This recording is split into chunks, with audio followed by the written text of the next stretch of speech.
সূরা বাকারার ভেতরে আল্লাহ জানিয়েছেন ওয়ালা তাকুলু লিমান ইউকতালু ফি সাবিলিল্লাহি আমওয়াত বাল আহইয়াউ ওয়ালাকিন লা তাশউরুন। খুব খেয়াল করে শুনুন, মানুষ কথা বলে যেহেতু মুখ দিয়ে, এই জন্য আল্লাহ মুখের উপরে নোটিশ জারি করে দিয়েছেন, হে পৃথিবীর মানুষেরা, এটা বহু বচন, ওয়ালা তাকুলু, কেউ বলবা না। কে বলছে? আল্লাহ। কেউ বলবা না এই কথা যে মানুষগুলো আমি আল্লাহর রাস্তায় শহীদ হয়েছে, জীবন দিয়েছে, এদেরকে মৃত বলবা না যে এমনি এরা মরে গেছে, না। বাল আহয়াউন, বরং এরা জীবিত, ওয়ালাকিন লা তাশউরুন, কিন্তু তোমরা এটা টের পাও না। তাহলে মুখ দিয়ে কেউ কোনোদিন শহীদদের ব্যাপারে উল্টাপাল্টা কথা বলবেন না।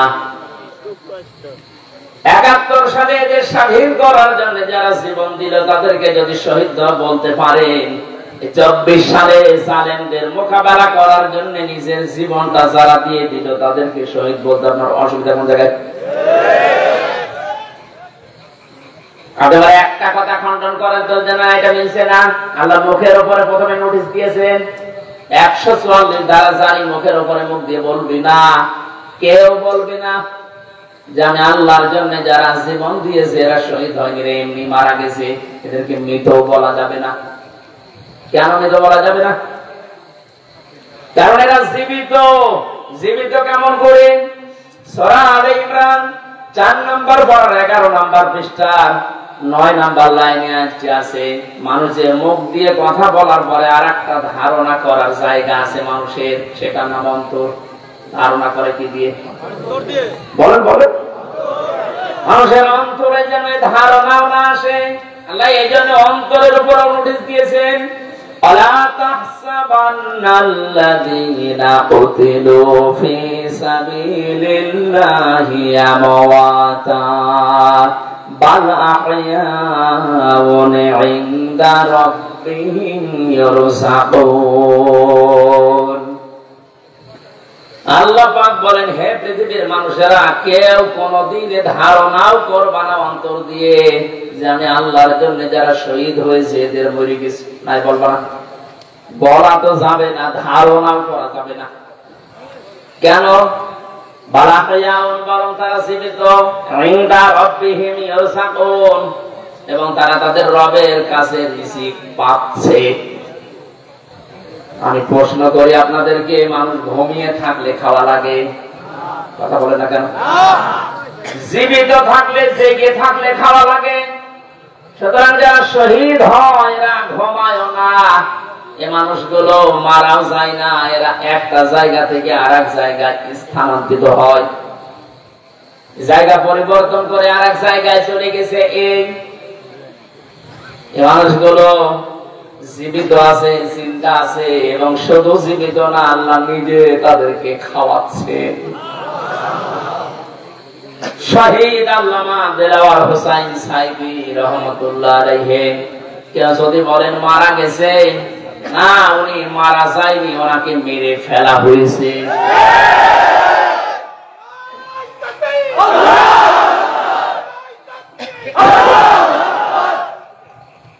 3টা বছরের ভেতরে আমার সাথে একদিন দেখা হয়েছিল জেলখানায়। উনি 1 নম্বরে, আমি 4 নম্বরে। বহু কথা ওই 10 মিনিটের ভেতর আমাকে শুনিয়েছিল। সব চাইতে আশ্চর্য, যেদিন ওনাকে হাসপাতালে নিয়ে আসার জন্য সই নিয়েছে, ওই দিন ওনাকে ধোঁকা দিয়ে বোকা বানিয়েছে জেলার আর সুপার, এখন যারা স্বীকার করছে। ওনাকে এটা জানিয়েছে যে আপনি মুক্ত হয়ে যাবেন। এদেশের নির্বাহী আদেশে যিনি দায়িত্বে আছেন ওই সময় ছিলেন, তিনি নির্বাহী আদেশ দিয়ে আপনাকে মুক্ত করে দেবে, আপনি মুক্ত বাতাসে আবার কোরআনের কথা বলতে পারবেন। এ কথা বলার পরে সবাই নিয়ে ওখান থেকে বের করে প্রথমে গাজীপুরে নিয়ে যায়, ওই জায়গা থেকে নিয়ে যায় মেডিকেলে। ওখানে যাবার পর গাড়ি থেকে নামার সময় যে হাসিটা দেখেছিলেন আপনারা, আমরা তো জানি না, পরের দিন শুনলাম মারা গেছে। এখন ভিডিওতে দেখতে পাচ্ছি যে হাসিটা উনি দিয়েছিলেন, ওনার বিশ্বাস ছিল আমি আবার মুক্ত জীবনে কোরআনের কথা বলতে পারবো। কিন্তু ষড়যন্ত্র করে উপরের নির্দেশে, বিশেষ করে ডাক্তার নামে কলঙ্ক। আল্লাহর পরে মানুষ যদি কাউকে বিশ্বাস করে থাকে সেটার নাম ডাক্তার। আর এই কোরআনদার ডাক্তার মোস্তফা জামান, এখন আরো 2 জন আছে, এরা ভেতরে নিয়ে ইনজেকশন পুশ করে লোকটাকে দুনিয়া থেকে শহীদ করে দিল। অনেক যদি অসুস্থ হবে, আপনি বাস্তবতা টের পান না। কোন মানুষকে ওইভাবে অসুস্থ অবস্থায় হাসতে কোনদিন আপনি দেখেছেন? সুতরাং উনি মারা গিয়েছে কখনো না, আমি বিশ্বাসও করে না, কোনদিন বলিও না। উনি শাহাদাতের মর্যাদা পেয়েছেন, কারণ সারা জীবন ওনার মোনাজাত ছিল আল্লাহুম্মা ইন্নী আসআলুকা শাহাদাতান ফি সাবিলিক। হে আল্লাহ, আমার সাধারণ ভাবে মরণ দিও না, মরণ দিলে তুমি শাহাদাতের মরণ দিও।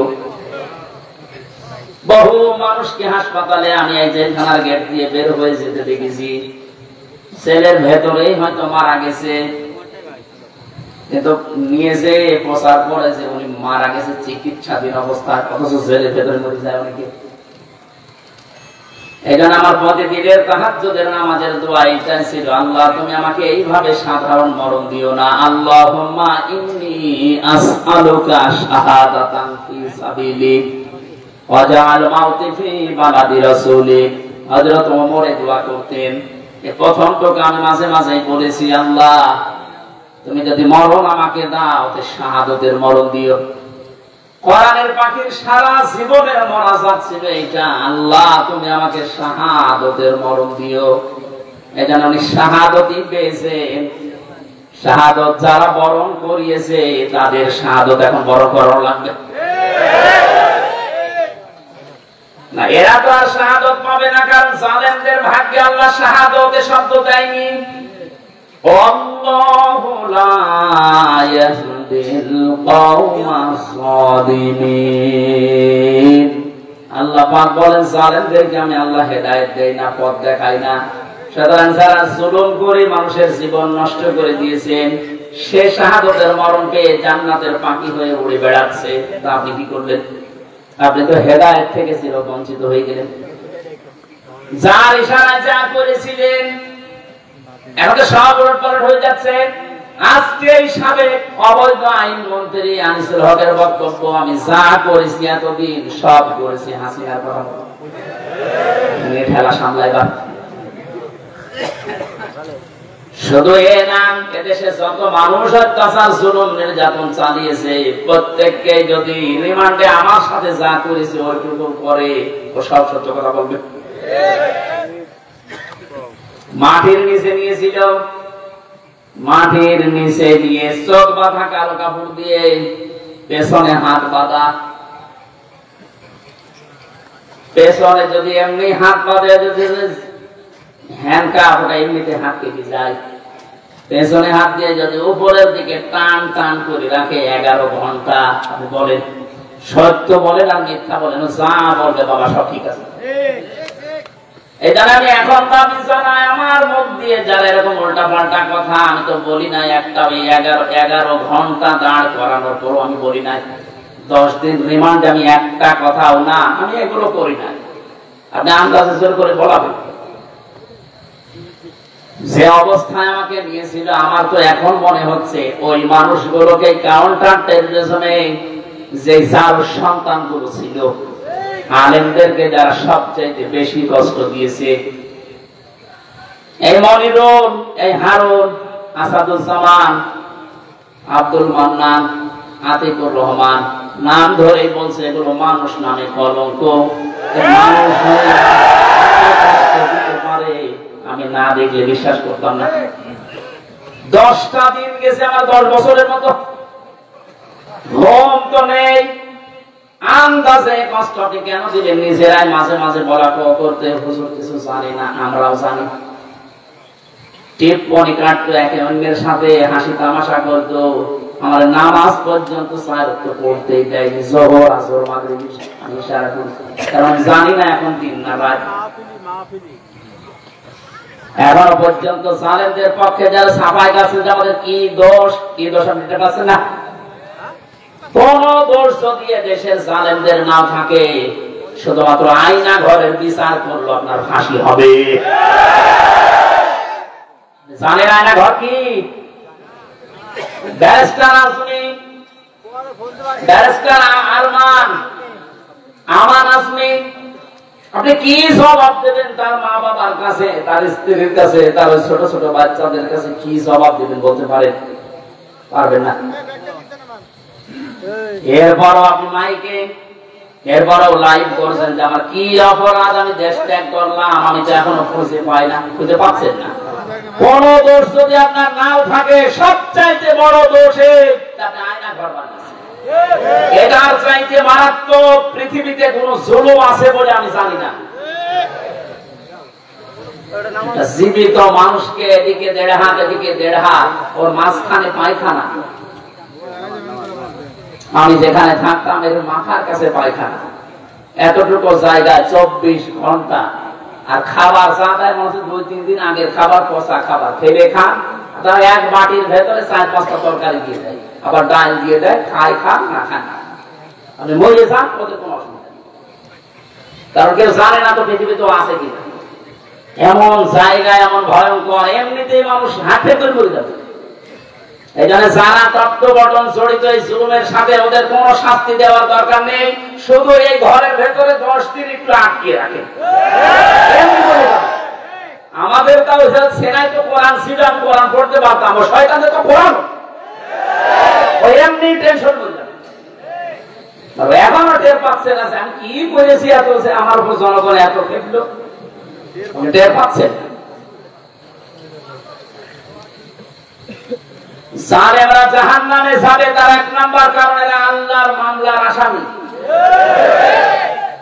এটা আমি বানালাম। সূরা শুরার 42 নম্বর আয়াতে আল্লাহ জানিয়ে দিয়েছেন, ইন্নামাস সাবিলু আলাল্লাযিনা ইয়াসলিমুনান নাস, অবশ্যই আমি আল্লাহ মামলা দেব তাদের বিরুদ্ধে যারা মানুষ হয়ে মানুষের উপরে জুলুম করছে। সুতরাং 15-17 বছর যারা জুলুম করেছে, আপনি হামজার মামলার আসামি না হলে আপনি আল্লাহর মামলার আসামি। সাধারণ মানুষ মামলা দিয়েছে দরবেশ বাবার নামে, আনিসুল হকের নামে সাধারণ মানুষ মামলা দিয়েছে, এক গরিব মানুষ। তারপরেও ওই বাংলাদেশে হাজার হাজার লক্ষ উকিল থাকার পরেও এলাকার পক্ষে কোন উকিল এখনো দাঁড়ায়নি। আর আপনি তো সাধারণ মানুষের মামলার আসামি না, আপনি সরাসরি আল্লাহর মামলার আসামি।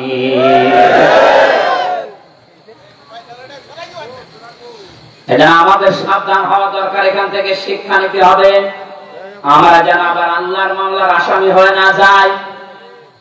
এদের জন্য হেদায়েত কামনা করলে হেদায়েত হবে না, কারণ কোরআন নিষেধ করেছে, আল্লাহু লা ইয়াহদিল কওমাজ জালিমিন। ইয়াহদি এটা মুজারে, বর্তমান ভবিষ্যৎ, প্রেজেন্ট ফিউচার। জালেমদেরকে আল্লাহ হেদায়েত দিচ্ছে না, দেবেও না। এখন যদি আল্লাহ জালেমদের হেদায়েত দেয়, তাহলে কোরআন শরীফ মিথ্যা হয়ে যাবে না? এদের তো কপাল খারাপ, এর সাথে যারা জড়িত ছিল তাদেরও কপাল খারাপ।